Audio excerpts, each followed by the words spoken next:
that was it. I was done. So I quit the job. I had nothing to go to. I just wanted my life to be different. What drove me and the inflection points almost, I think it comes down to failure in a way. And I failed so many times in my life, and it was a risk, but it did well, it paid off. We had quite a good successful company until we hit the housing crash in 2008 and the financial crisis. And I'm a big believer in fairness, and I think in life we all need to win. You know, it doesn't have to be big wins, but I think where one person gets pushed down, where another person can rise up and they exploit them, that sits poorly with me. I had a massive curveball thrown at me when my brother sadly died at the age of 30, leaving 3 kids under the age of 7. Lockdown, all of those appointments, all of that prospective work, toilet. So we had no clients, no revenue, no external shareholders, all of this hope, dreams, aspirations, bankrolled by my redundancy, and the world then fell apart. Gyms are closed, got no work, got no money, can't see people, can't generate work. That was almost rock bottom. You've got 2 choices, I think, in business. You either push on and you do everything it takes to succeed, or you lay on your back and fail. And I've done both. I am keen to show the alternative side of success and business and people, and be open about how difficult stuff is. We've all lost loved ones, we've all had success or failure in business, we've all lost pets, etc. But what gets us through it is through talking. I want to leave this world a better place. I want to leave every relationship and experience and people that I come across with better from our interactions. And it's not about winning, it's just doing the right thing.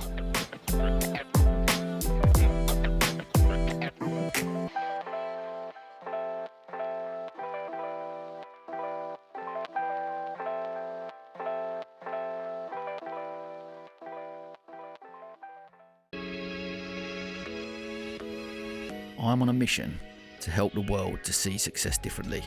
Through sharing the stories of our guests, I hope to inspire those that listen. This is the Different Hats podcast, produced by H2 Productions.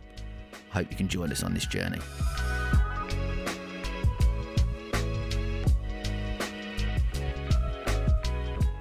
I just wanted to take a moment to talk about one of our sponsors, Nostos, an authentic experience of Greece right here in the heart of Hove. In a world brimming with dining options, finding that one place that captivates your palate and heart isn't always easy. It's about more than food. It's the stories, the ambience, the slice of another world.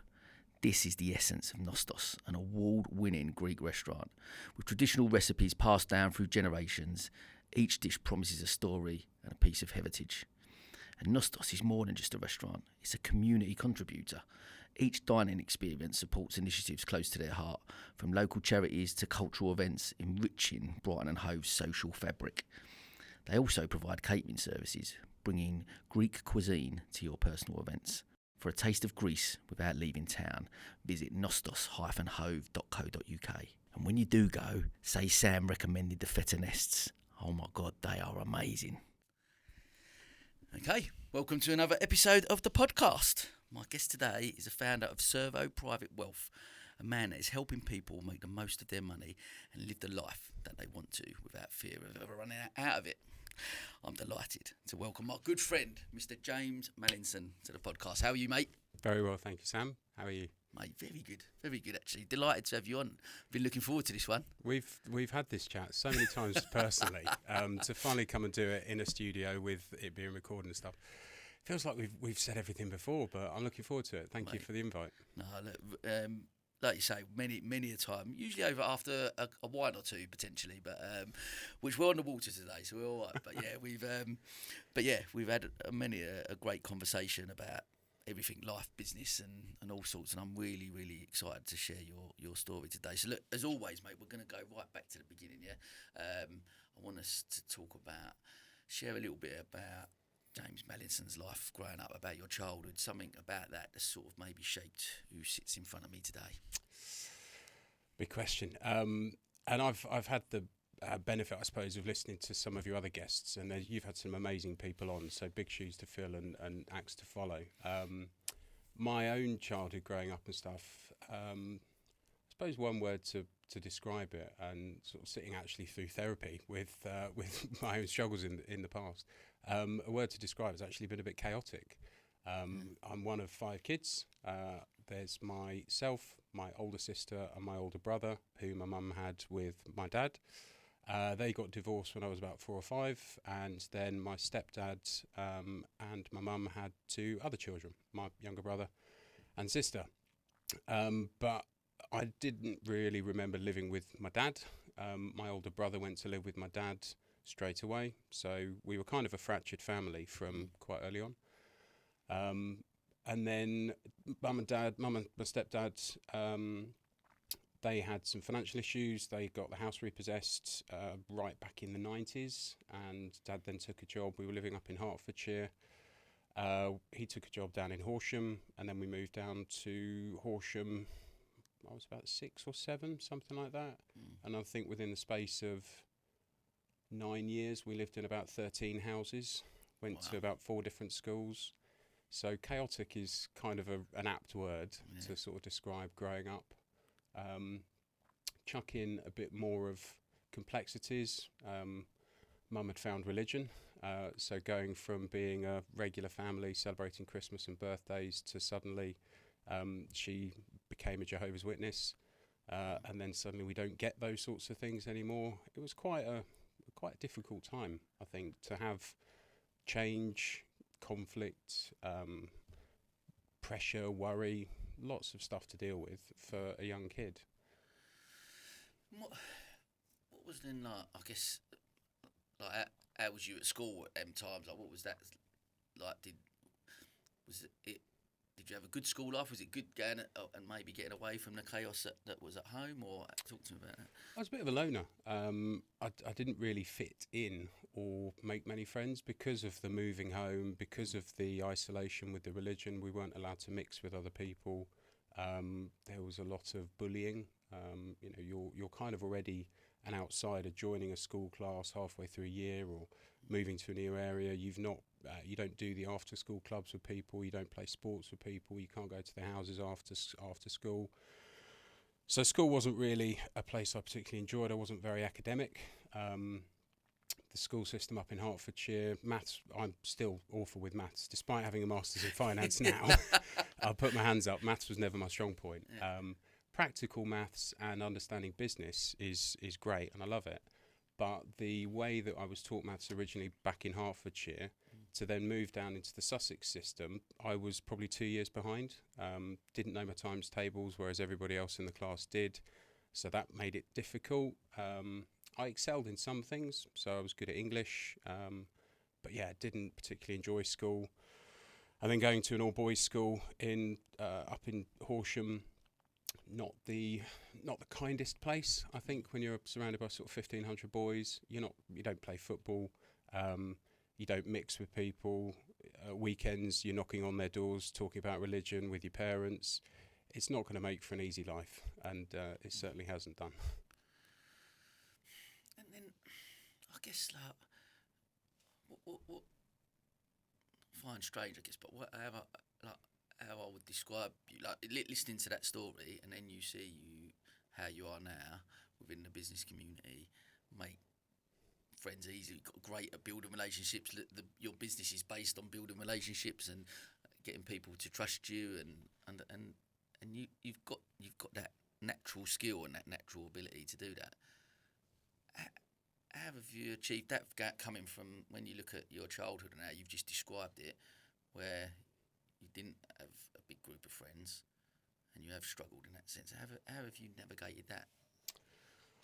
There are some positives to being brought up in that religion, quite honestly, some of which are public speaking, so being able to talk confidently to a group of people about a subject that you don't particularly know that well, and you have to learn. So it did instill some good moral values. Can't knock it for that at all.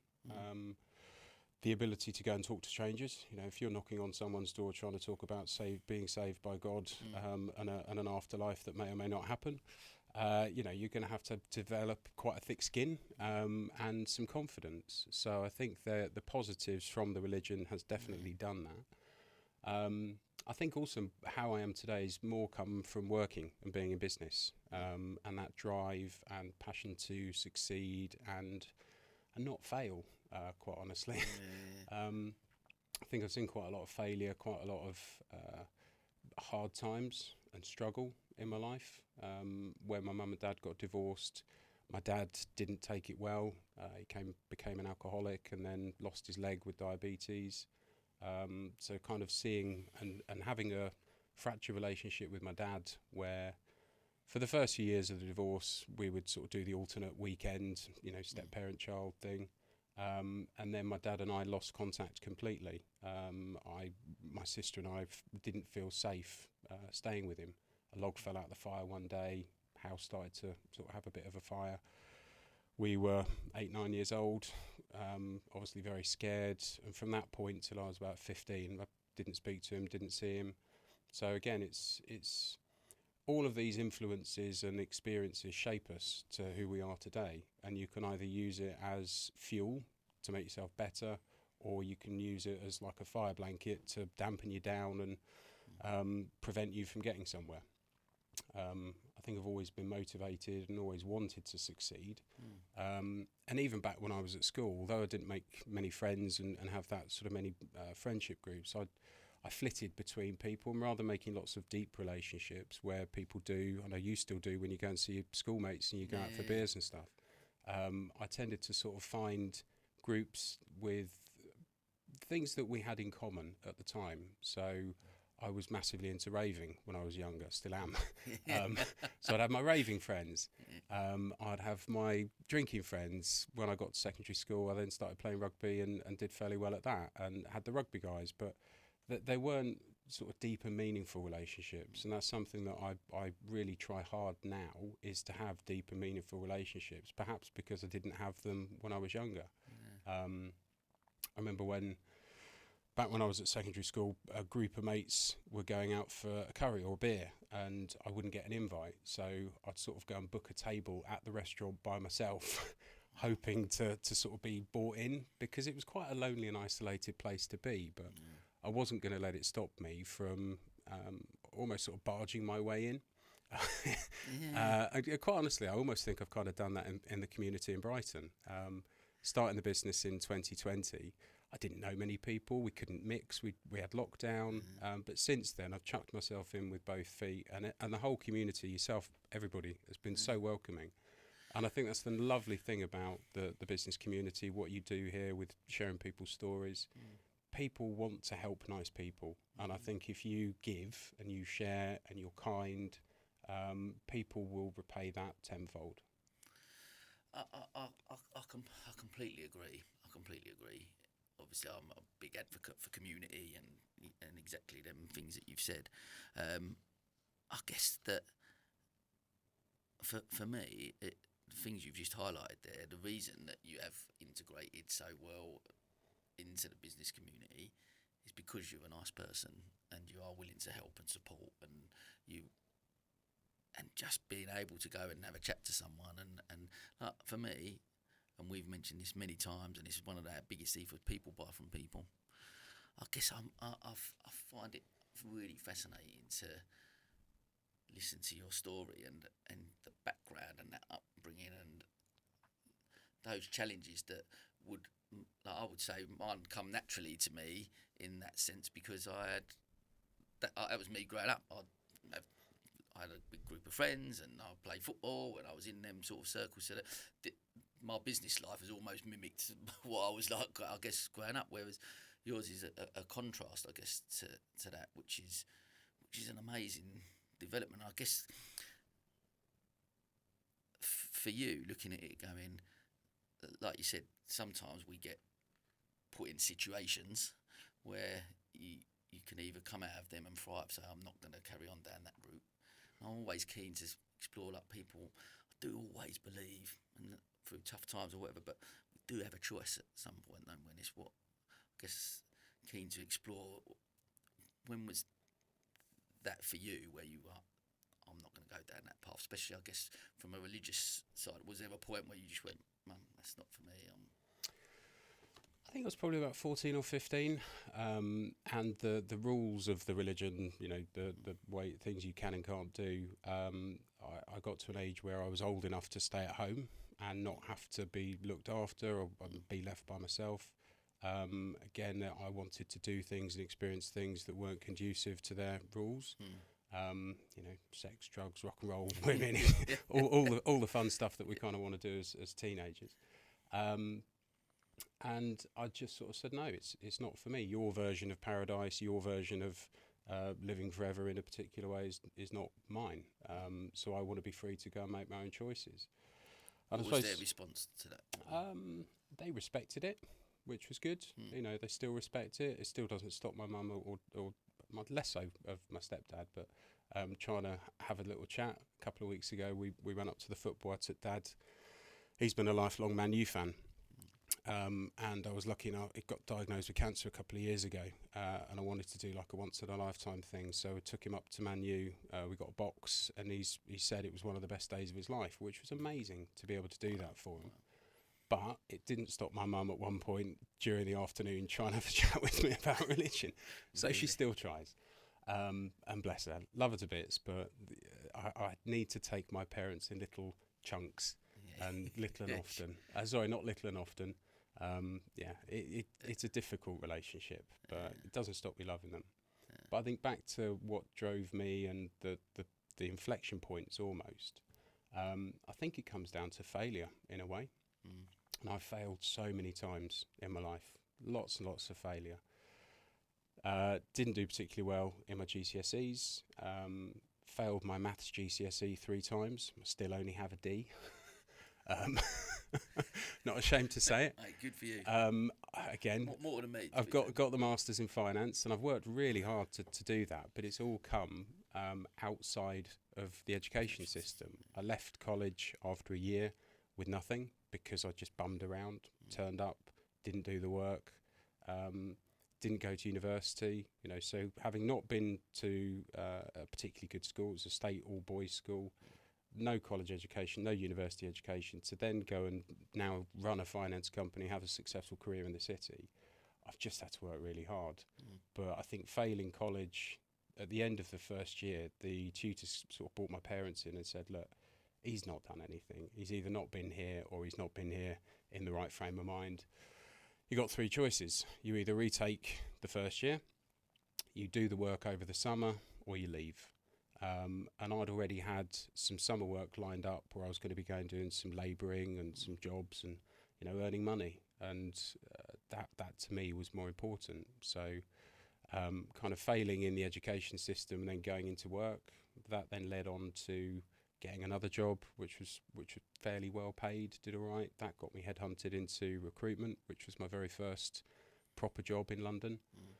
That was the brother of an ex-girlfriend, which goes to show that it helps. It's not necessarily what you know, it's who you know and how you present yourself and what you can do. That went okay, and I was doing really well at that until we then hit the dot-com bubble in 2000, and being in IT recruitment in a time when nobody's recruiting in IT, everything hit the floor. So I took a few months out, went and lived in Portugal for a bit, having fun. Good stuff. Came back and thought I actually need to have something rather than just based on sales and chat, and I need something behind me. One of my old school friends, his parents ran a finance company over in Horsham, and they very kindly gave me my first break. I started opening the post, didn't really have a job for me, but they were prepared to chuck me a few quid and basically become a tea boy and do admin. And then from there, quite quickly, I progressed through the company, took some exams, got headhunted by one of the people that we worked with, went to work for him for a bit, and then the income imbalance didn't necessarily work in my favour. He was sort of taking a very, very large percentage of what I was bringing in, and the fees that I was generating started to dwarf his. Which meant he spent more time on the golf course and less time in the office or mentoring me and helping me. So I think at 22, 23, I left and set my first company up. Just because I kind of thought, well, I should be doing it better, which was ballsy, scary. We just bought our first house. My wife, well, she was my partner then. My wife and I, we met through work, and it was a risk, but it did well. It paid off. We had quite a good, successful company until we hit the housing crash in 2008 and the financial crisis. And being in finance at that time again, where most of the company's income came through mortgages and insurance, to suddenly overnight, when we were on our honeymoon in the Maldives, get a phone call going, HBOS has gone bust. All the house builders that were giving us work, we had a big contract with a major house builder, everything just stopped. So kind of coming back from honeymoon to what effectively we didn't know whether we had a business was, quite scary. One of my things I talk about failure quite a lot and people's relationship, I guess, with failure, and seeing the path that you've taken and some of those that you've just highlighted there, I guess, especially coming from that place. You shared on the radio show recently as well about coming from that place where, your dad's business failed and the house was repossessed, and you said, I didn't want to be in that position again. And yet, starting your own business at 23 is still a risk element there to it, right? What is it about you and your mindset that enables you to go? Is it that you don't fear failure at all, or you've had that relationship, like you've seen what it can do if you do fail firsthand, but you've still taken that opportunity to? I've taken the safe route a few times in life, and I think seeing Dad's business. So the first property Mum and Dad got repossessed was when interest rates were sort of 15-20%. Dad used to work for a big company, went into corporate life and had a job there. And then one of the companies he was working with decided to relocate the business over to Finland, which meant as a result his job no longer existed, but he had the opportunity to buy the company for £1 and all the equipment and the stock.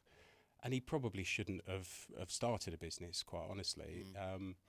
They had a few legacy products. It was doing fairly well, but Dad's version of work was to get there at 10, work till 12, go to the pub till 2, come back, work till 4. And, in my view, his way of work wasn't conducive to growing and running a company. So I think whilst he worked hard when he was there, it wasn't my view of the world of work. So I did work with them for a short time, but I couldn't get on with my stepdad, and we had different opinions on what should and shouldn't happen within the business, and my voice was the quietest. Same reason why I left the first finance company. I had different views to the family. It was a family business, and it didn't get on. But I think the relationship with success or failure, I felt there was a better way to do it, and now I'm unemployable, completely unemployable. No boss, and I think most entrepreneurs are. Most people who sit opposite me I've had the conversations, and I think we're all in that ilk. I'm sure you share the same with me, that if you've got to provide for your family, I'd do whatever it took, to be honest. But I'd like to think that we've got enough about us that you've gone, I won't go that route. I can start something. I'll come up with something. I've got enough. You'll back yourself. Yeah, you back exactly that. I think that's the key, isn't it? You back yourself. Yeah. So I think when I then had that first company, it was what's the risk really? The risk of staying in this job where I'm not getting paid what I'm worth, and someone else is taking more, and I'm beholden to them, and they're buying another property, or they've just gone and bought a brand new car. That's off of my hard work. This doesn't feel fair, and I'm a big believer in fairness. And I think in life we all need to win. Doesn't have to be big wins, but I think where one person gets pushed down, where another person can rise up, and they exploit them, that sits poorly with me. It doesn't sit well. It's down to integrity, right? As one of my biggest values, I think whatever we do in business, it may be I'm a pound note behind some people, but you know what, I'll rest my head on a pillow at night and I'm okay with Yeah, that. do the right thing. And I think the amount of times through my career and growing up and stuff, I've done stuff where I could have been much better off financially, but I've done something for the right reason. That makes me feel better. You know, quite honestly, I'd rather not earn an extra quid and do the right thing than the other way around. Because then you can put your head on the pillow at night. You can sleep in the sense that you go, I've not screwed. I couldn't be in a position, I don't think, where you walk into the rooms that we walk into within a business community, and you know that not everyone's going to like us. That's okay. You know what I mean? We're old enough to go, you know what, that's fine. Not everyone's going to. But I do think that I don't think people will look round and go, don't do it because he screwed me over. Oh, he's a bit of a shark. Don't do. Yeah. And you know that you can walk in with your head held high, knowing that you've done things with it. There's so much value in that, right? Yeah, absolutely. And there have been times in my career where I've worked in businesses where people have thought I've been screwing them over. As I've then found out, they've thought that was their opinion of me, and I've sort of shared. Well, actually, I had no idea that was what you thought was happening. Example was a guy that both he and I started at a new company on the same day, and within the space of a year or so, I was quite a bit further ahead in terms of progression within the business. And he sort of said to me, well, rather than you just kind of pushing on and doing really well, would you just share with me what you're doing? And I was like, of course I will. You know, it hadn't occurred to me at that point because it hadn't been pointed out to me. But from that point on, I then sort of said to him, well, this is what I'm doing. Here is the methodical approach. Here's how I'm doing it. Communication with your senior people, your bosses, etc. At the end of the week, I send them an email to tell them what I've been up to and how I'm getting on with stuff. He was like, well, it all seems quite sensible. Now you've explained that to me, I can see that you're not sort of screwing me over. I always thought that you were just trying to make yourself look better. I was like, no. I want to progress, because when I sold the first company back in 2009 for not hardly anything because of the housing crash, I then had to go and take a job. But you did sell that at that point. Yeah, I mean it had gone from great turnover, probably worth something, to hardly anything, not a lot of money. And then we had our first son. My son was born in 2009, and I needed a job. Basically, I needed stability. I needed security. We'd had ups and downs. We'd bought a house. Money had been good, money bad. My wife was just sort of going, for goodness sake, can you please just have some stability? So recruitment earned really well. Massive drop in income to go and do an admin job. Money went up when I set up the business. That was good. Everything then went tits up. Money went down. Started a new job. Money went down a lot. And then gradually over the space of nearly 10 years, every 6 to 12 months, I kept getting promoted because I kept proving to the bosses, give me a task, give me an activity, I'll go and do it. I was thirsty for knowledge, thirsty to learn, lots of experience, loads of exposure, and working within that big corporate environment gave me all the tools, professionally, personally, loads and loads of great things to be able to help basically be who I am and what I do with the business today. Doing more qualifications over those 10 years was painful. There's been various coaching, diplomas, financial qualifications, behavioural finance stuff, tons and tons of extra things that had I done better at college or gone to university, I could have probably saved a lot of my time. But evenings, weekends, holidays, sitting with your head in books when I'm not the sharpest tool, it's just really, really difficult. And that's something that I keep desperately trying to get across to my kids today, and they're not interested. What's their take on school? Because obviously you mentioned about the education system that you didn't, and look, you've heard me talk about it probably on here, and many people have lots around how broken I think it is actually, and that we do need to look, because people are just not good at, we don't all respond in the same way, we don't all learn in the same way, we don't all absorb content in the same way, and I think until we start addressing that and teaching our kids and children like they are human beings, as opposed to, I think Toby Moore said it on here once, and he was when I interviewed him, he was saying, look, we teach kids maths like they're mathematicians, teach them art like they're artists, and rather than what do they love doing, where are their passions, and how can we enhance that and focus on them as human beings as opposed to putting them in boxes. What's your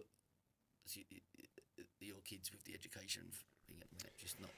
I've got two kids at the very different end of the spectrum. Yeah. My daughter is a people pleaser, loves to study. She'll do her homework weeks early, really studious. At the other end, I've got my son who hates the society, hates the system, hates society, wants to rebel, doesn't want to fit in, feels that success to him is dying young from a drug overdose after being a failed musician, or something of those. You know, I know he says it in jest, but. It's really difficult to appeal to their interests, where actually for the schools I think it's really difficult for them. If you've got 30 kids, 35 kids in a class, and you've got some that are very gifted and others that frankly probably are going to try and chuck spitballs at you, how do you control that environment and appeal to the masses? So my son's actually moved schools because we found that the first secondary school that he was in, if you were sporty or academic, were great. If not, you just got kind of lost.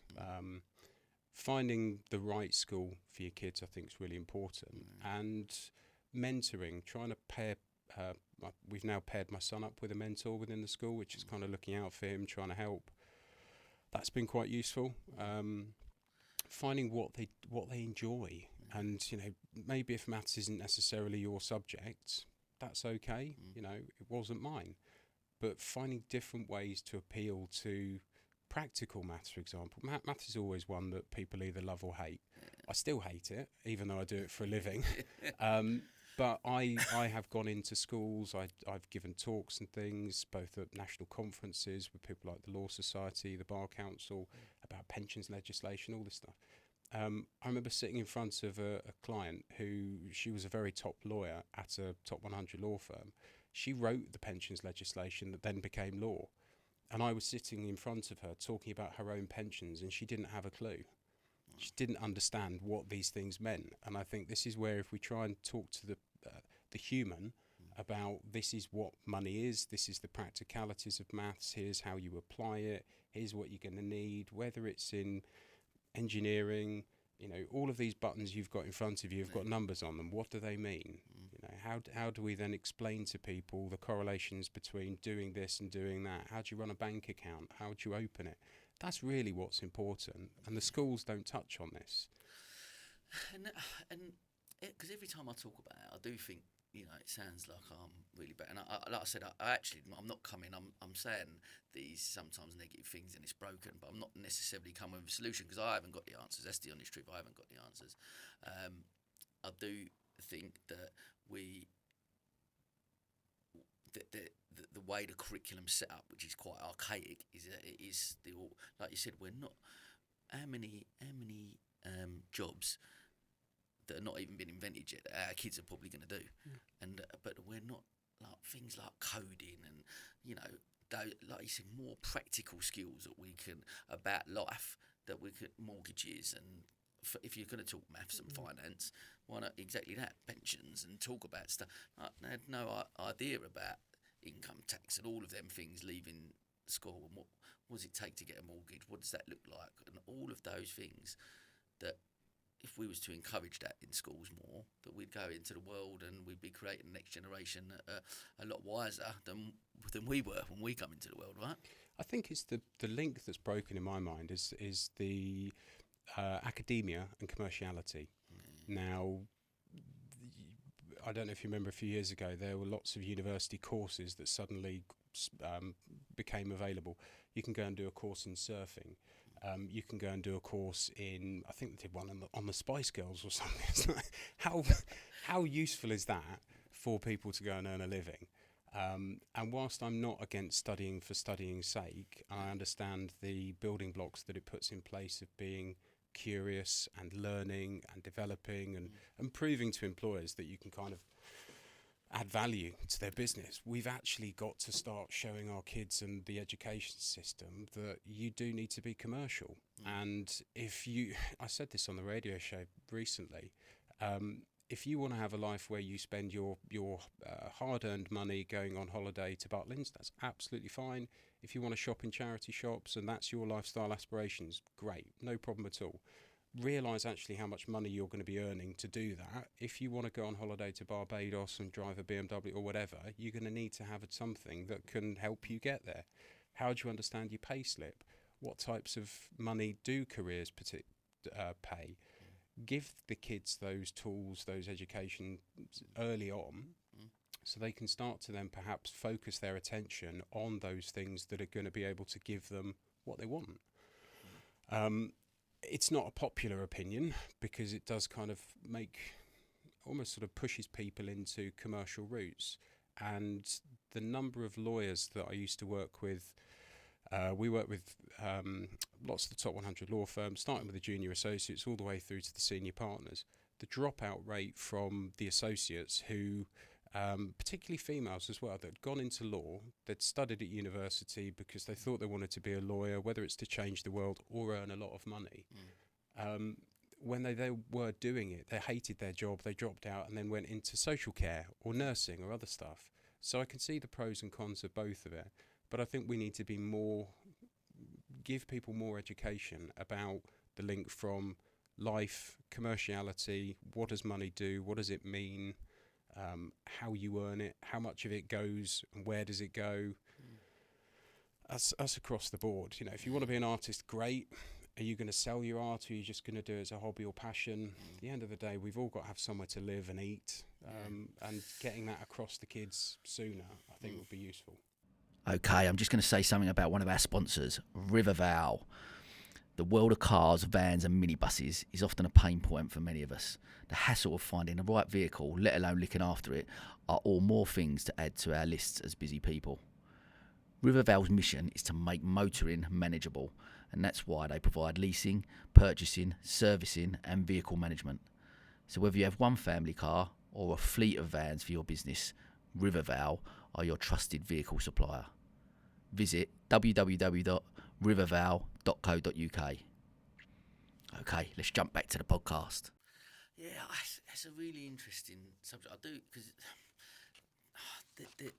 there's a part of me, I guess a lot of the ethos of the podcast and the success and not being measured by that financial status or gain. There is, and I'll mention it again on the radio show, there's that caveat, isn't there, that you go, I want to do the things I love doing and I want to do the things I'm passionate about, and that's what lights me up every day. But we have got to, at some point, we've got to look at what, because we need to align with Maslow's hierarchy. I need to have a roof over my head, I need to put food on the table for the kids, and I could have a very basic standard of living. I'm really fortunate, I guess, that I'm in a position that I've got maybe a little bit more than just a basic standard of living. But there's a balance to be had with those things, because for me, with my kids, I just want them to be passionate about something. I want them to follow their dreams and go out there. And at the same token, and this is where I guess I contradict myself slightly, and I'll be honest, even from the message of the podcast, there's that slight contradiction for me, because I think I mentioned to you before that actually the lack of money is what keeps you up at night. Like for me, like I'm a happy-go-lucky guy. I get on with things. I love the businesses I run. I'm doing them all, but I still have them shit times running a business. As we all know, you mentioned a few, the ups and downs and the measurement of going, actually, because of the lack of money and the lack of financial stability, that's what worries Kelly. That's what keeps me up at night. So it's getting that balance right. Maybe are you onto the right thing, that actually by educating our kids at a younger age, that we can put them in a different position. My only problem, I guess, with it is that if you go down so much that they do potentially follow a route that, because I want to earn X amount, and then you're in a job that you're earning money but not not something you love? I was definitely in that place myself. So before I started Servo, I was working for a big corporate company in London, part of the senior leadership team, director. My job wasn't particularly taxing or difficult. I enjoyed bits of it, but I was stuck there because they were paying me too much money.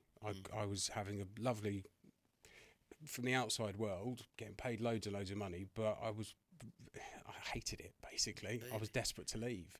And when I negotiated a way to leave, with sort of voluntary redundancy and get a nice payoff, I was over the moon. But I stayed there way too long because of the money. And I think a lot of people do get stuck in careers because of the finance side of things, with mortgages to pay. How I kind of balanced that and gave myself balance, I suppose, was by volunteering. So we'd volunteer with charities. I went and joined a number of not-for-profit boards, helped with the regulator, lobbying them on regulation, and giving back was a way that I kind of balanced that off. So in the one, the purpose that you enjoyed, or something that you felt like you enjoyed more than this was just a means to an end. This is a means to an end that I wasn't particularly enjoying, but I was getting paid to do it. So how can I help my emotional profit, help my emotional mind of working in a skyscraper? Over here, I'd go into Croydon to the YMCA and I'd help people with CVs and job interviews, give up my time at weekends and stuff. I'd go and help mentor young people in the industry. I'd help write exam papers, because it was all about giving back. And I think that's where we can really make a big difference with kids, to say to them, right, I think every child should work in retail or hospitality because of the skills it gives them. Go and stand behind a bar in a pub, go and sit behind a shop till, go and be a waiter or waitress. The skills that you get of engaging with the public, which I kind of had through the religion, knocking on people's doors, gives you that confidence and gives you the ability to talk to anyone. And I think if you can connect with people, you can talk to them, you can help people, you'll be successful no matter what your job is. We've got to get money, obviously, as you say, for Maslow's hierarchy of needs, but balance it out with doing good. Whether schools were actually to engage more in the business community and say, right, Servo, you guys, you talk to people about money all day long. Would you be prepared to come in for, I don't know, one day a month to the school and kind of do a workshop to the kids about what a payslip looks like, how to manage your finances? 100%. Our CSR stuff, there are multiple charities and people and places around Brighton that ask for volunteers. The schools, the only time that we get contacted by the schools is, we're looking for some work experience. Can somebody come and sit with you? Well, we're a pretty small company. They'd be a bit bored. Where I'd feel that we do and we give back more is I actually go and volunteer at the local secondary schools to help the kids with their interview techniques. So go in for half a day, ask them loads of questions, really try and get them ready for that commercial world. But there's nothing in the curriculum that they say, could you please come in and talk to us about what a pension is and help educate the kids? We'd love to. And I'm sure there'll be tons of businesses out there, whether you're an engineering firm, you go in and talk to them. Just go and give back. That's the balance. And that would, for me, in school, and similar, I've been asked to go into schools and help on entrepreneurship programs, and I think the fact that actually entrepreneurship is encouraged in schools a little bit more is a great thing. But I completely agree. I think, one, it would open people's eyes and the students and the children's eyes to potentially other jobs out there that they maybe didn't know about. But giving them that those practical skills, that practical toolbox that they go into the world armed with the tools they need to buy their first house, to, like you said, to maybe start saving early. And like we mentioned again on the radio show, I've not got a great relationship with money because of growing up and not understanding enough about it. And we went through the era of you could get things on credit and it was so readily available. I've got to pay that back. Getting 120% mortgages. I mean, how was that ever going to be achieved? But not understanding enough about stuff and that would help so much, I think, in schools if we was to go down that route. 100%. And I've, through one of the charter bodies that I used to volunteer with, I'd go and help the young professionals, because from the outside, people look at me and think, oh, he's probably been to private school, he's been to a good university. None of that, repossessed twice, didn't really earn a lot, parents, not very successful, failure at school, college, etc., state school all the way through. I've had to better myself through education and to show people there's a different path into finance and the city and being successful where you don't come from those traditional blue blood backgrounds has been great. And I think a lot of entrepreneurs don't have a traditional route into what they do. They fall into it. I did.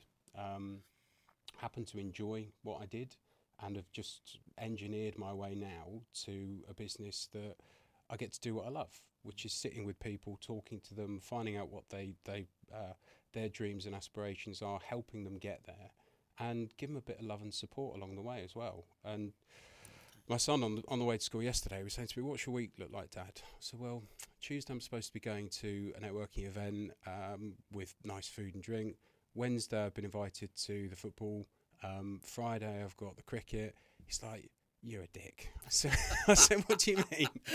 He said, "Oh, your life is so hard." I said, "No, what I've managed to do is I've managed to engineer and grow and develop a business where I see my clients, I get new clients in places where I do fun things. But that's not always the way. I've had to work bloody hard to do it. There's been a lot of failure and success mixed between those two. And my version of success, etc., whatever, is just doing something you love, finding something that you can get paid to do that doesn't feel like work. And a few times this week it's not going to feel like work. Working till 10 o'clock last night and the night before did feel like work. So it's kind of all, it's a balance. There's always, look, within any business, whatever you do in business, there's always going to be elements of it that you find challenging or you don't enjoy as much, and that's just part and part. There's never going to be something, I don't think, that you're always going to continue to do. Like, for me, unless I was playing football, probably for Spurs, I was never going to find that one thing. But I'd like the same thing. I'd like to think I've got to a position where I've created a lifestyle for myself that I get up every day with a different thing to do and a different challenge and stuff that I enjoy doing. Sitting, what's not to love? I sit opposite great people and have a chat with a mate about, and like you said, about the other thing about learning. Look at 2.5 years of doing this. I've learnt more in these 2.5 years than in the other 43 of my life, And you think, and there's ways of, I guess, different ways of learning and education. I think that's what we've sort of gone to. I'm really keen to look at that next phase, I guess, and I guess the start of through the ups and downs, longevity in that one career and that stability, but then still going, this is not ticking my box. I need to come out and do my. Was it in your mind? Was it then like taking that redundant and coming out? Was that then the next step for I'm going to do my own business again, or what was the next stage? No, not at all. So I took the voluntary redundancy, and that meant that I had 2 years where I couldn't do a client-facing role. So I had restrictive covenants for 2 years, given the seniority of the job that I'd had. So I took a bit of a punt and a gamble, took a big pay cut to go and work for another large FTSE company, which was sold to me as being one job, turned out to be very different. And within about 3 or 4 months, I hated it.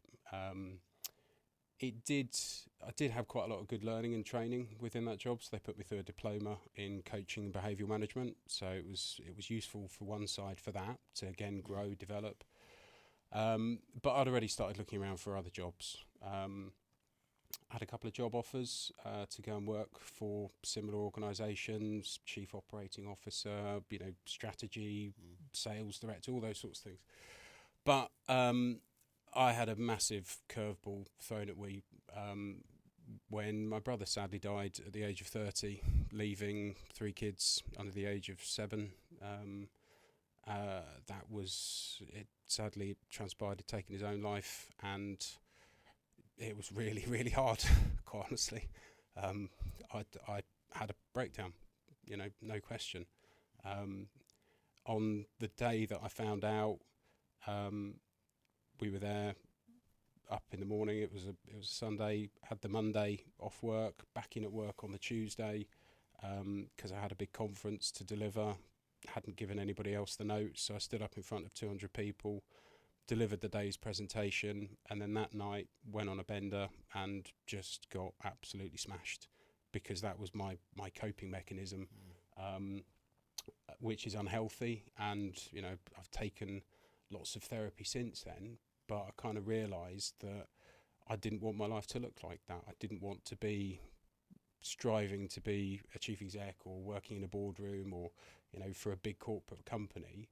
That was it. I was done. So I quit the job. I had nothing to go to. I just wanted my life to be different. I was walking around Green Park on the phone to the private medical company, and kind of on that phone call, hour and a half phone call, I just knew I needed help. And within 48 hours, I was in a therapist office in London, which really sort of helped. And seeking help at those difficult times was amazing. And through a mixture of talking therapy, reflection, taking time out, looking at what I was good at, what I enjoyed, I then kind of thought, right, I'm not ready to jump into, I didn't think about starting Servo or anything at that point. I went into contracting and did some sort of short-term day rate contract work, where I was using all the skills I'd built up to go out and help other businesses. But through that journey, over sort of 6 to 9 months, I picked up my first contract through somebody that I used to work with. So again, reaching out to your network, talking to people that you know. Through that, I got to interview about 200 different IFA business owners, and it became quite apparent to me that the average age was probably north of 55, 60. The average qualifications was quite a bit less than what I had. These weren't anything special. Their proposition, their offering, the number of regulated people in the industry was going to drop from about 30,000 to roughly 10,000 within the space of the next 10, 15 years. We're probably 4 years into that. So there was a business opportunity, quite honestly. And I looked at it and thought, if the number of people giving advice is going down, if the demand is going up, if what I've built so far with my background and experience, I could probably do a pretty good job of this myself. So that was where I launched the business. But that was in July 2019, we registered the company, and then we started to put the FCA applications in. That is an unknown time frame. You don't know whether it's going to take 2 weeks or 2 years. Eventually, on the 1st of March 2020, we got our authorisations in. And up until that point, I was doing loads of networking. I was coming to, all the sorts of things, building relationships. Yeah, this is what we're doing. But I couldn't earn a penny. Couldn't see a client, couldn't give a business card, couldn't do any of the regulated stuff. It was all this is my background, this is what I've done, this is what we're doing, but I can't do it yet. Can we wait? 1st of March, what was it, 21st, 22nd of March, lockdown, all of those appointments, all of that prospective work, toilet, absolute rubbish. So we had no clients, no revenue, no external shareholders, all of this hope, dreams, aspirations, bankrolled by my redundancy, and the world then fell apart. Mate, so much to pick there, I guess, and look at just from a mindset point of view. Because what was the period of time between that and, like, obviously your brother dying of suicide? From that period, how long was that? He died on the December 2018. I quit the job in the January, and the January 19, so 6 months of contracting, and then beginning of 2020, trying to start. Having not been paid, I think I got my last paycheck from salaried job in the January 19, and then last paycheck from contracting was July 19, and then I don't think it was really until beginning of 2021 that we actually started to generate any revenue in the company, because the time frame from, if I sit with you today and say, right, Sam, we'll talk to you about your finances, 3 months probably minimum in order for us to gather the research, look at what to do, figure out how to help you solve your problems, and start getting paid. 6 months, 3 to 6 months is probably the rough sort of time scale. And yeah, running a household with a mortgage and kids was, and still is, expensive and difficult, and having to fund that yourself when all your business plan goes out the window because of a worldwide pandemic is tough. And then I mean, look, we've sort of mentioned prior to this, obviously this is coming out the week after Mental Health Awareness Week. Obviously grateful for you sharing, a story about your brother. I mean, did you know that he was struggling, or was it? I should have known more. My brother was always very vocal. I could sit with him for 2 hours and have a conversation, and I'd speak for maybe 20 words. He loved to chat, but he started to go quieter, and I was too busy with my own life and kids to pay attention. He had struggles with his partner. They had split up on off, and I think we almost sort of believed him when he said he was fine. How many times do we see people, how are you, mate? Yeah, I'm fine. What does fine mean? Don't just take the initial answer. I suppose it's, no, stop, tell me. Don't tell me you're fine. You and I have had this exact conversation where I've said to you, how are you? And I don't want to hear the words busy or fine. Actually taking time to delve a bit deeper and go, what's going on? You and I hug all the time. A lot of us do in the business community. We get on brilliantly as mates, but you can tell. And I should have paid more attention. And the circumstances leading up to it didn't appear intentional. It seemed to be an accident, which happened awfully. Bad circumstances, but I've definitely been much more aware of my own mental health, my own family's mental health, the struggles that we all have, seeking help, having counselling. Even earlier this year, I was having therapy. I think health is health, whether it's your body, you go and see a physio, you go and see a therapist to get stuff off your chest.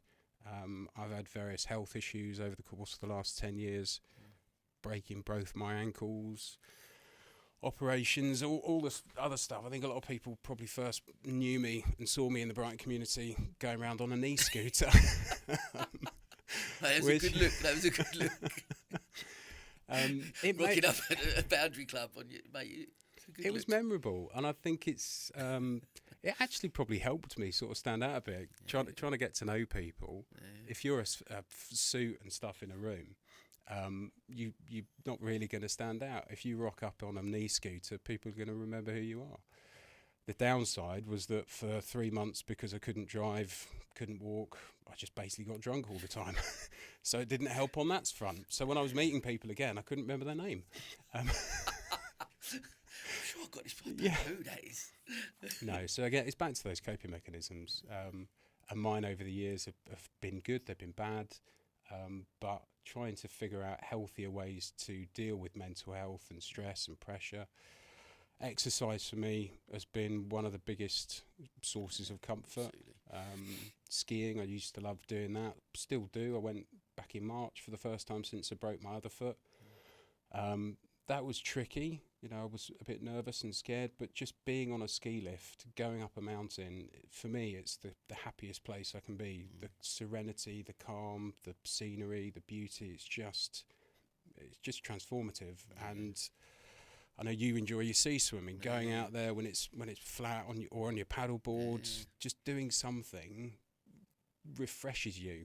I think where I hit almost rock bottom, not being able to exercise, having the weight of your world on the shoulders with COVID especially. Gyms are closed, got no work, got no money, can't see people, can't generate work. That was almost rock bottom. Really, really tough. What does that look? What did rock bottom look like to you? What was that?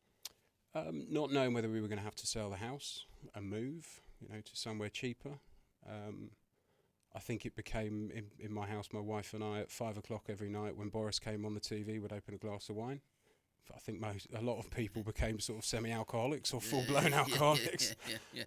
So trying to knock that on the head was difficult.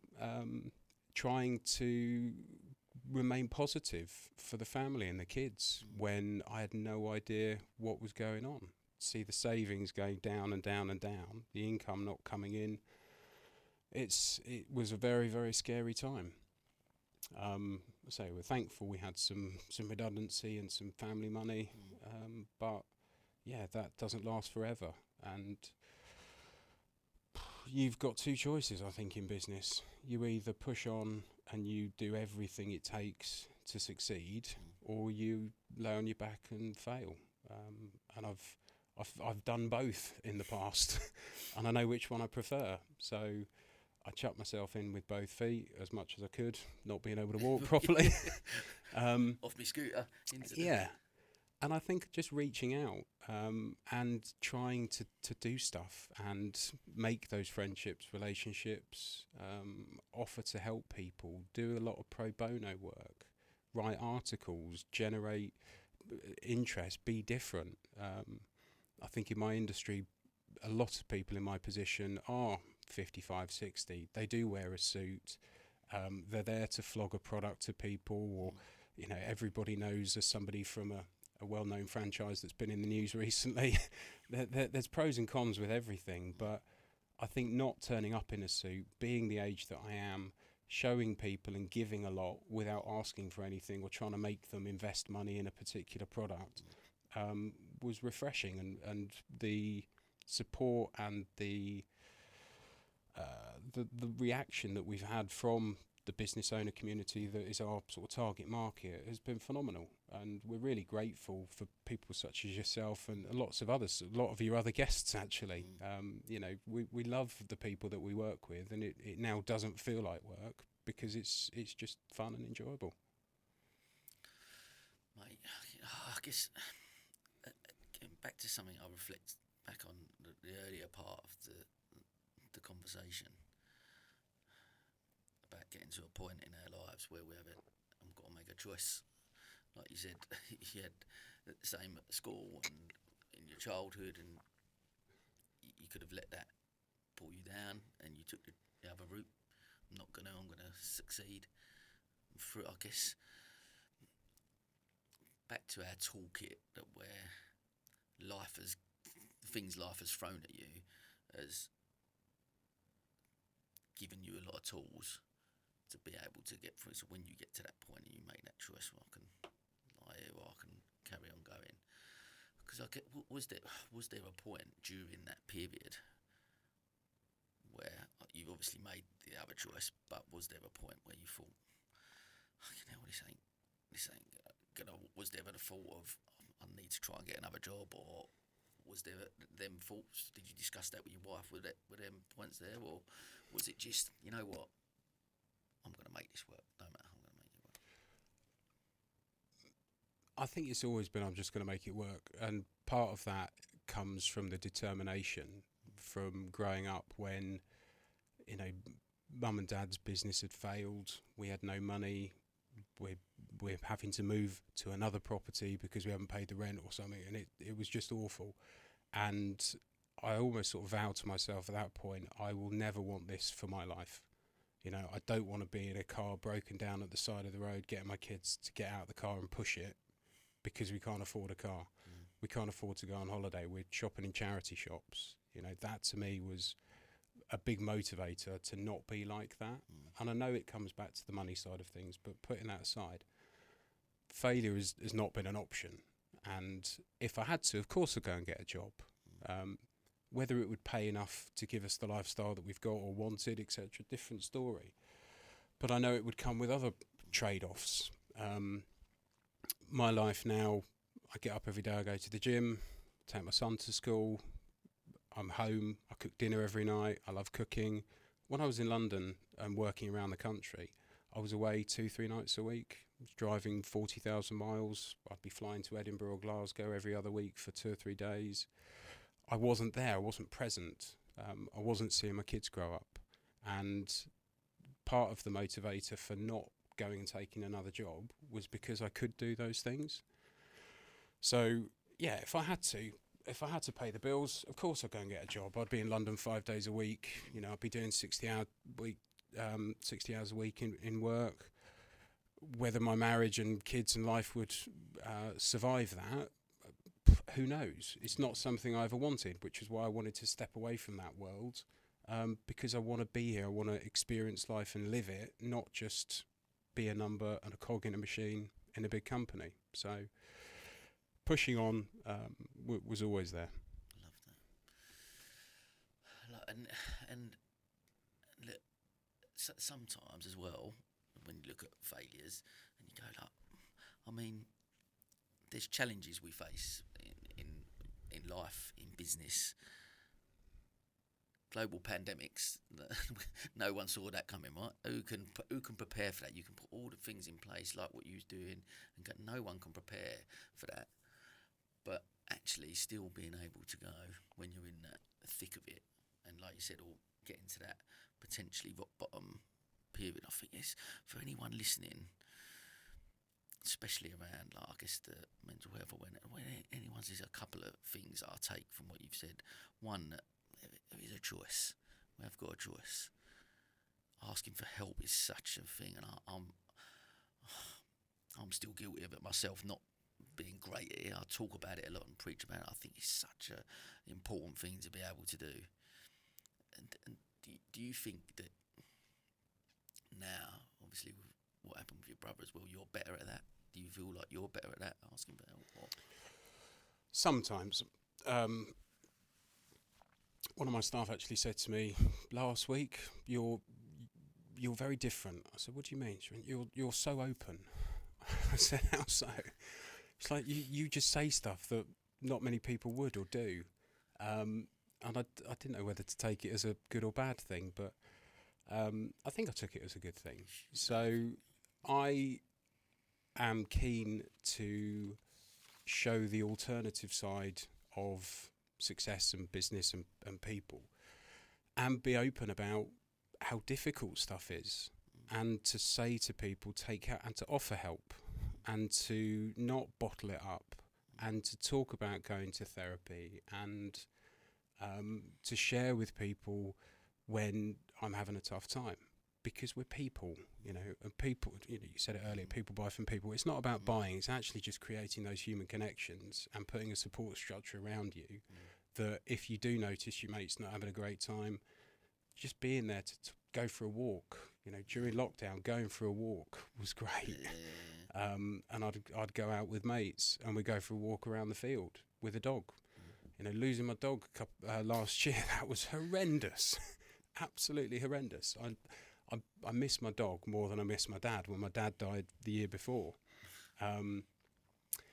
But being open and saying to people, we've all lost loved ones, we've all had success or failure in business, we've all lost pets, etc. But what gets us through it is through talking, and your podcast, case in point. Sharing those stories, sharing that, yeah, life is crap and you're not the only one going through it, normalises it.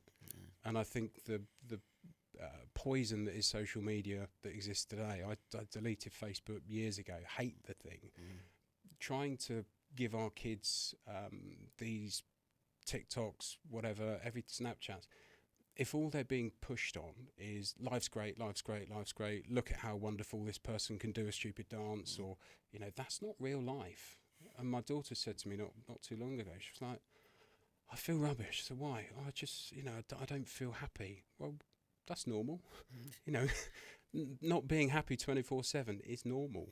Yeah. We're not always going to feel top of the world. But thank you for talking to me. I don't feel great all the time either. That's normal. But we're here for each other. We love you.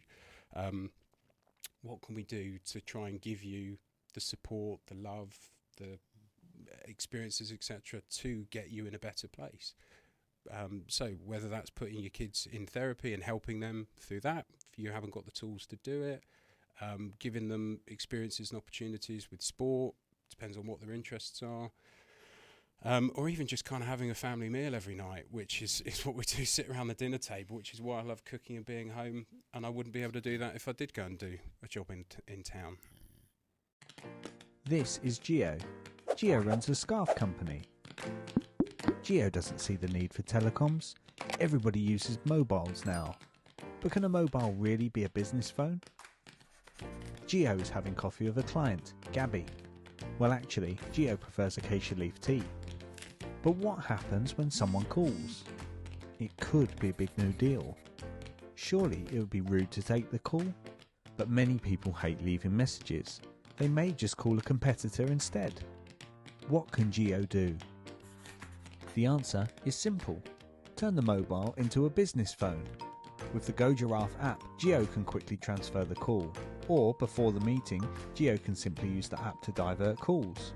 No more missed calls, lost deals, or unhappy customers. Turn your mobile into a business phone today. Go Giraffe. Mate, I think that getting to know you as I have over the last few years, and I'm a big reason, obviously, I was so pleased that you agreed to come on and just be so open and honest. And just on a personal level, like, I know that you have said that to me many times, and there's been times, like you said, I don't get emotional or whatever, but you look at it and go, are you really finding? You go, you know what, things are a bit tough. I feel you it's almost like, by you being how you are, you've enabled me, you give me permission to, okay, I can be a bit more vulnerable. Same with, like, I've seen other people and I go, I think, like, I listen to I've got a brother, and I listen to your tragic story about that, and I guess you've taken something like that and being how you are as an individual within the business community is helping to hopefully change that narrative a little bit out there. I want to leave this world a better place. I want to leave every relationship and experience and people that I come across with better from our interactions. And it's not about winning, it's just doing the right thing. And I don't always get it right. I've mucked up more than I can tell. That's life, right? And we That's do. Life. But through one of the coaching things that I did, there was something called the trust equation, which I can't remember exactly what it comes down to, but it's something like intimacy, not physical, but how well you get on with people, your credibility, your knowledge. What's the other one? A couple of other. But then these are all things that you score on a scale of 1 to 10. And then the last one is self-interest. So is that person more interested in themselves or me? And that kind of puts the score out there. And the higher the score, obviously, the more people trust you. But it's not just doing it for the sake of doing it. It's doing it because you genuinely mean it. And you genuinely want to make a difference and be better. And I think I've had some really awful experiences with, death of my brother, death of my father, physical injuries, mental health challenges, financial issues with parents, bullying, moving home more times than I can remember, financial pressures. There's been a lot that's hit me, but I think the resilience that I've had to develop and grow is probably a lot more than your average person will have thrown at them. And I think hopefully if I can share that experience with them, it gives them some tools and capabilities to be able to go, yeah, whether that, I'm not saying it's inspirational, but it normalises stuff, and it says to people, if I can try and be compassionate with them and show some love and help for the love that I've had, it's paying it forward. And that's all I want to do, is just to make people, let's just be kinder to each other, because life's shit. Life can be really, really hard. And I think you only know that if you properly go through it. And the least we can do, if we stay standing and we get through it, is to pass it on, and to spot when people need a bit of a hand around the shoulder, or whether it's a hug, or blokes typically, oh, let's go for a beer. Do you know, sometimes the last thing I need is another beer. You know, another guy that runs a construction company that I know, he and I went for a walk around the park on a lunchtime the other week.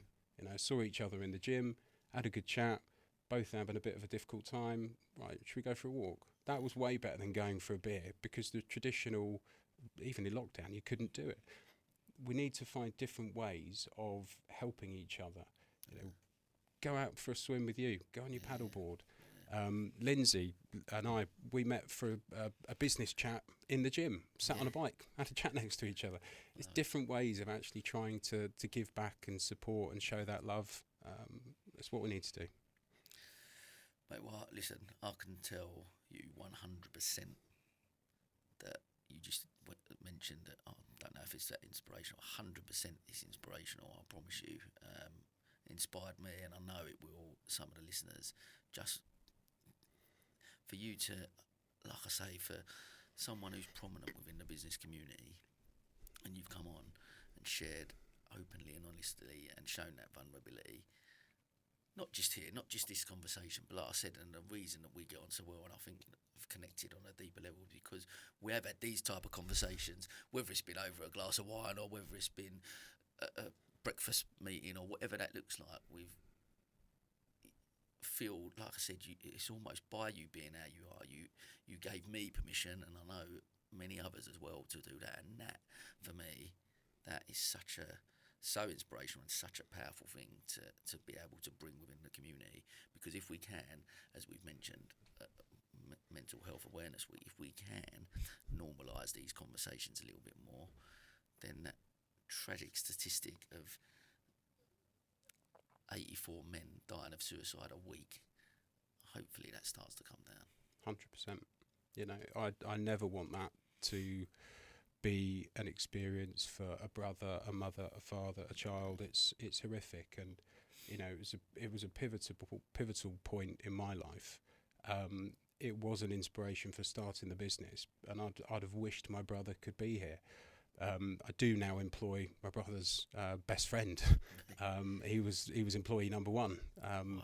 So it's lovely to be able to do that and to have him alongside me. But I'd give it all up in a heartbeat to have him back with me. I think anybody who's been through this would do. It's just the worst feeling experience, and haunts me, as I'm sure it does many others. But yeah, the lower we can get that statistic, and ideally remove it entirely, that'd be a goal. I hear. Listen, I guess moving on just to and touching on, I guess, with the business and where you are now and what you've done with it, and coming out of lockdown and starting to thrive and get within that business community and turn those great conversations you've had maybe over that period into something, an award-winning business. You know what I mean? Being in that facility and being able to continue to grow and seeing the business grow, it's been amazing to see that for you.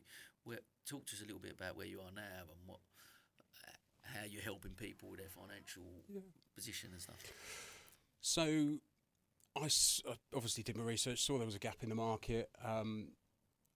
I've never been the most technical practitioner. Now, I've got the exams, etc., but I don't particularly enjoy the technical side of things. But one thing I've always realised is clients don't care how much you know, they care how much you care.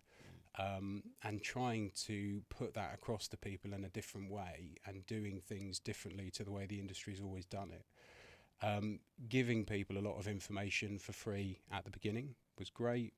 The ethos of why we were doing it, the backstory of why we started the company, trying to convince staff to work for us, as a startup with no track record compared to lots of other great businesses in this industry around the area as well, was tough.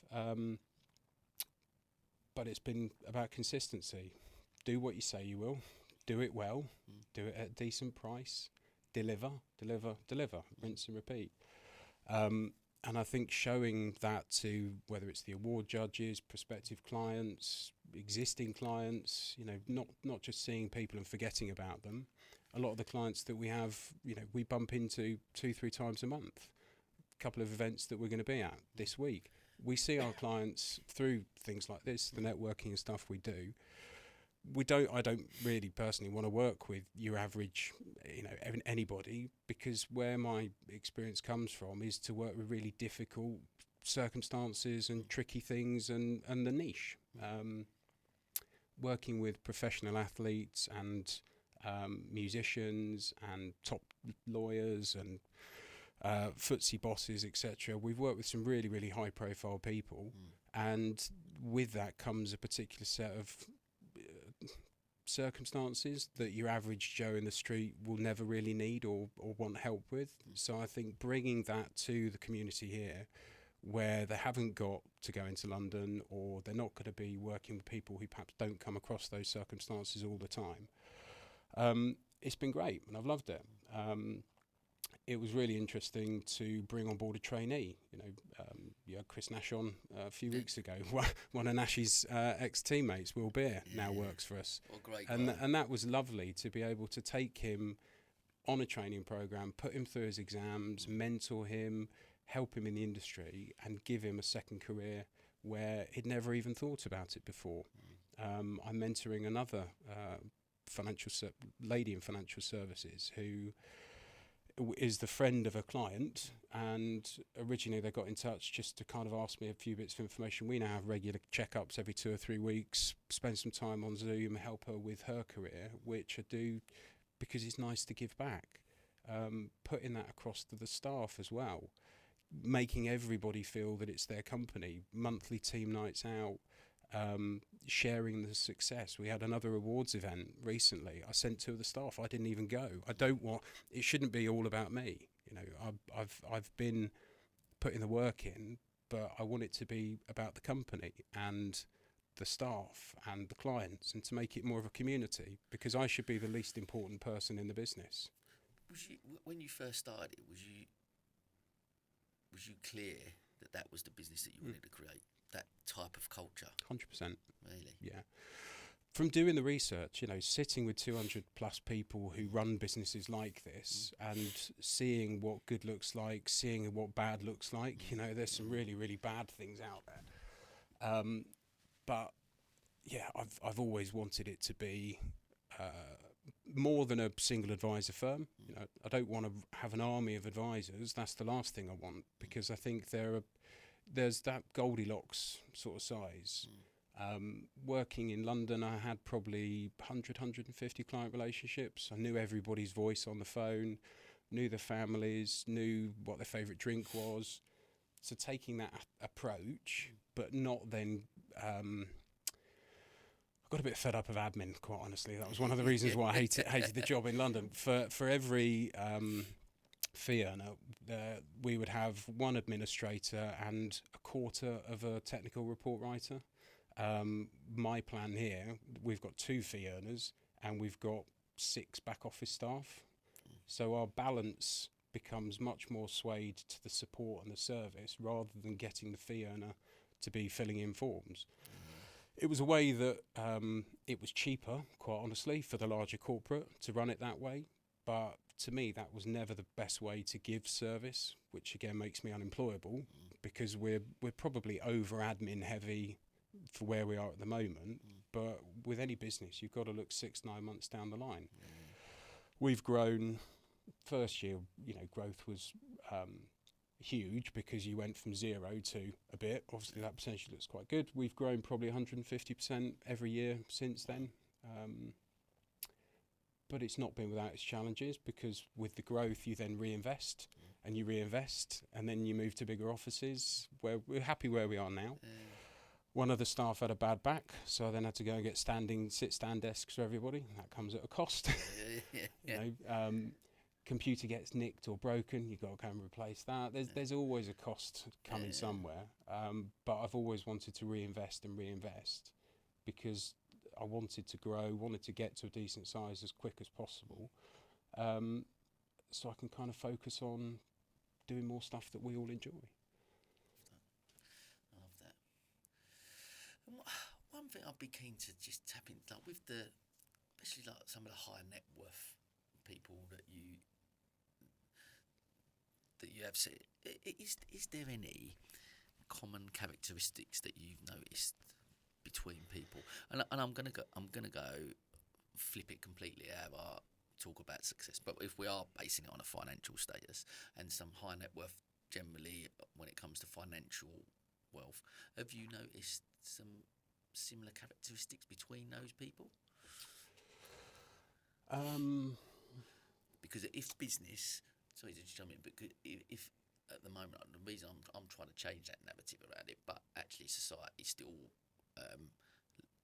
measures someone's success based on their financial status. Okay, so if we're going along that line, we're going into the business and their success is based on their financial status and they have got some high net worth. What characteristics have you noticed with them people, if there are any?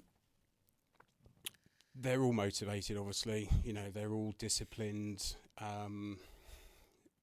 There's a lot of imposter syndrome almost across everyone. Really? You, me, you know, the amount of people that would have sat in this chair who've got imposter syndrome is off the scale. Yeah. They, in some ways, I think some of them are actually a bit embarrassed about their success to some degree. You know, the arrogant ones are people that I've not wanted to work with. The number of footballers I worked with who were utter idiots, couldn't wait to get away from working with footballers. And hence why we don't work with them now. But that's, you know, just an aside. Yeah. All of them also have probably the unrealistic expectations or an understanding of what success is, and will probably keep going doing stuff for the wrong reason. We sat with a chap, I think I mentioned this on the radio show recently, who wanted X amount per month to live and thought, I need to get to this level of wealth and then I'll be happy. But he hadn't done his numbers properly because he hadn't worked on compound interest, hadn't worked on inflation, hadn't worked on debt, paying debt off, keeping debt, had overestimated certain things. And I think giving people the tools and actually showing them what things really look like if you do it properly, it is an education. And for the vast majority, the really good successful people are hungry to learn and will never stop learning, or aren't too proud to be educated. The really arrogant ones you run away from. And I think it's back to this, do our kids have too much or too little, you know, financial. One of the jobs I had was what's called Director of Family Business. So we would go around the country working with large family-owned companies. Anything from the family that owned Aunt Bessie's to JCB to little butchers down in Bridport in Dorset. And sad to say, some of the really successful, wealthy families who are 2, 3, 4 generations deep, the kids are arseholes. You know, they were rude to waiting staff. You can always tell if someone's a nice person if they're actually nice to their waiter or waitress. 100%. That's one of my biggest bugbears. Yeah. So don't treat people kindly, whether they're the cleaner or the chief exec. Just be nice to people, and those that aren't, they're not going to be nice people. You're not going to want to work with them, and invariably, if they end up running that company's not going to do well or last long, because people don't leave bad businesses; they leave bad bosses.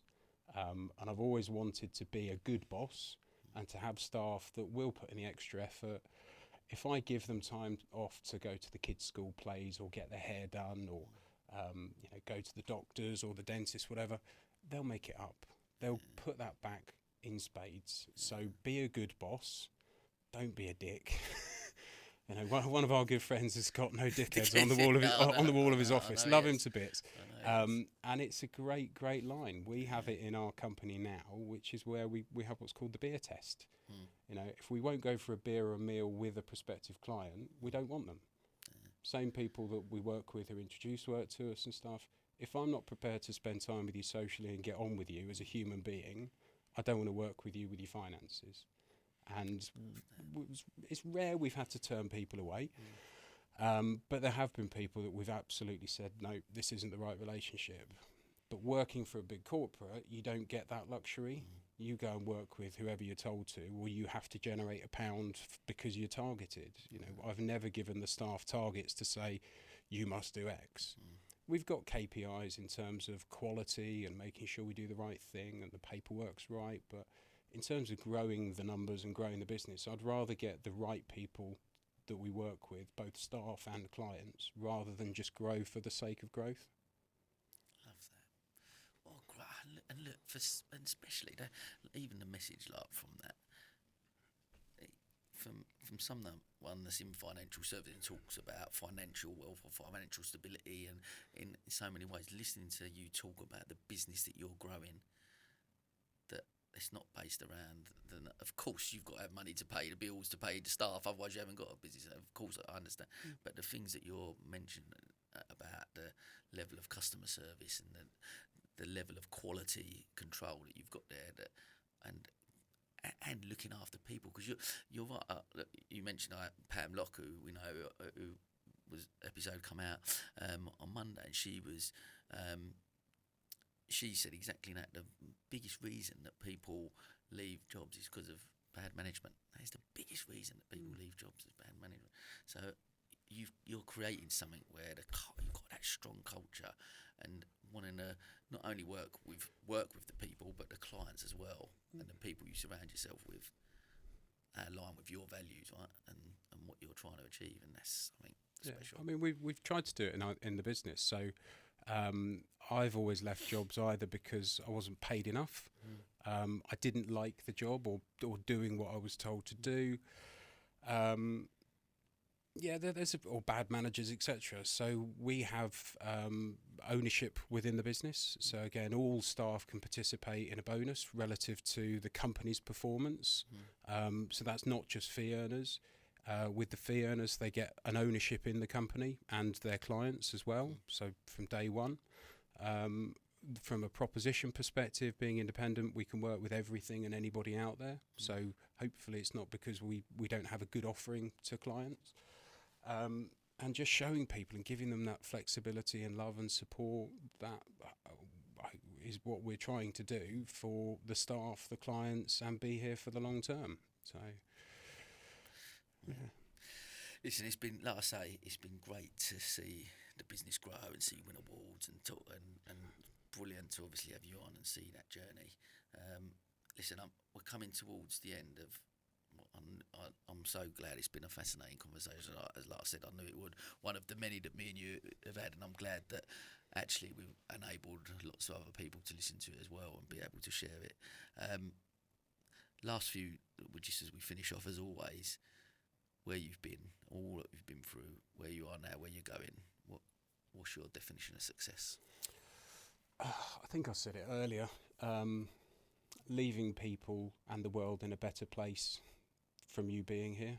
I think giving back, kindness, living a nice life, and I suppose on your deathbed kind of looking at it and going, yeah, I put in a shift, but I had good fun as well. And that doesn't mean that you live life wealthy or anything. I think my family hate me when they ask for Christmas presents, birthdays. I don't want stuff. I want to do things. I want to build a life of experiences. I want to give my kids experiences. Sadly, I didn't have the ability to have lots of experiences through either not having enough money or religious restrictions and things. But just experiencing life, we've only got one shot at it. So the more joy and happiness and things you can kind of go and do that don't have to cost money. You know, go for a walk on the beach at sunset. Doesn't cost you a penny. Go for a run. You know, just being in this world, being present in the moment, not sticking your head in a phone or on a screen or looking at TikTok or Snapchat as that your way of interacting with the world. Just be curious, be kind, do good things, and good things will happen for you. That's my version of success. Love that. Absolutely love that. I think, but someone said to me about the biggest lessons I've learned from the podcast, and I think what you've described there is probably that, just that being in the moment. And I know I mentioned that I've had a few of them moments recently where I've swum in the sea and I've come out. No, I'm really lucky. I've got a beach hut at the moment. I'm very excited about it, blah blah blah. But I've had them moments where I've sat there, I've had me swim, and I'm sitting there with a coffee and just going, wow, this is a moment, you know, and just trying to be so grateful for where I am right now, and appreciating that moment. And that's such an important thing. I love that. Look, there's a couple that I'm gonna chuck in just as our top table events with our conversation cards that we use, and there's a few. So you mentioned your deathbed there. If you were on your deathbed and you could leave one lesson, what would that be? I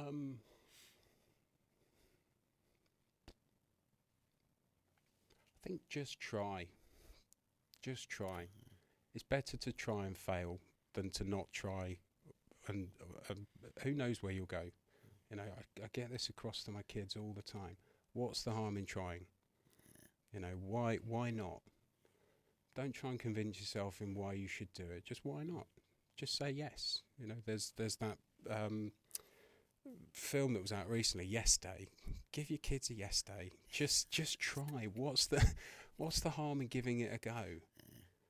You know, I've sadly through a lot of my injuries, it's because I've given it a go. But you know what? It's not stopped me. You know, I get back up again. Just give it a try. So that's the one thing that I kind of want people to do, whether it's in business or in a relationship or with their kids or life, just to try, you know. Brilliant. If you could go back to a specific moment in your journey and change it, what would it be? Easy, my brother. You know, to have him here, I'd go back in a heartbeat. You know, nothing that I have now or have done, whilst my personal life and professional life is in a far better place, to have my brother still on this earth would be amazing. I think aside from that, probably starting the business sooner, but whether that would have happened if my brother wasn't here, I don't know. Getting rid of lockdown would have been quite helpful.